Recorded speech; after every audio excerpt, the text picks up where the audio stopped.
L'âme doit-elle se retirer de tout service actif quand elle a cette révélation d'elle-même? Telle est la question que se posent bien des enfants de Dieu. L'expérience prouve qu'elle fera mieux de continuer son activité par esprit de devoir, même si elle n'y trouve plus aucune joie. Le passé peut être apporté au calvaire.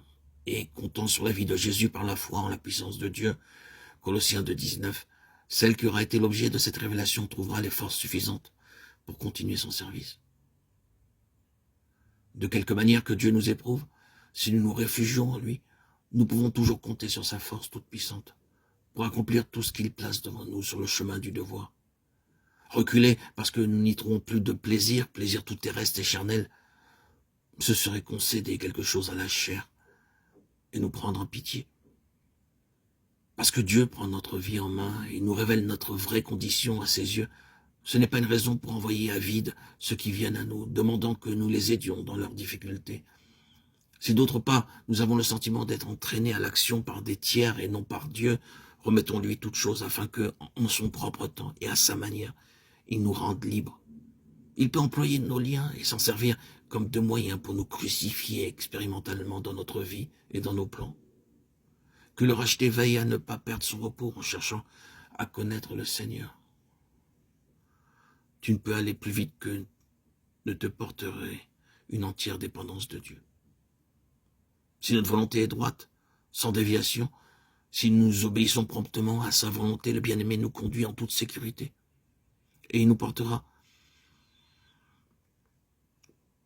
Souvenons-nous cependant du danger, de l'impétuosité, d'une hâte charnelle. Seul l'Esprit divin peut nous enseigner comment collaborer avec lui. Faisons-lui confiance pour qu'il nous empêche de ralentir notre marche ou de nous porter trop rapidement en avant. Tout degré d'union doit être bien établi avant que nous puissions gravir le suivant.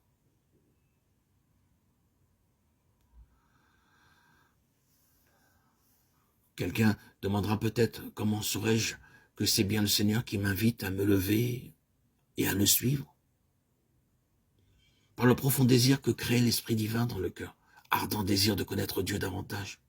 Le désir qu'il crée est la préparation à une plus grande communication de lui-même. Ce désir débarrasse l'âme de toute autre chose, de sorte qu'il peut la remplir. Nous qui avons cru, nous sommes entrés dans ce repos. Hébreux 4.3. Dans le calme, reposant sur les bras éternels, que rien ne nous trouble jusqu'à ce que la voix du bien-aimé dise « Lève-toi et viens ».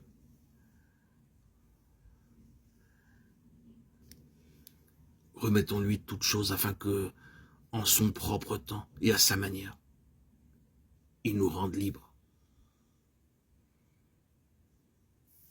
dans notre vie et dans nos plans.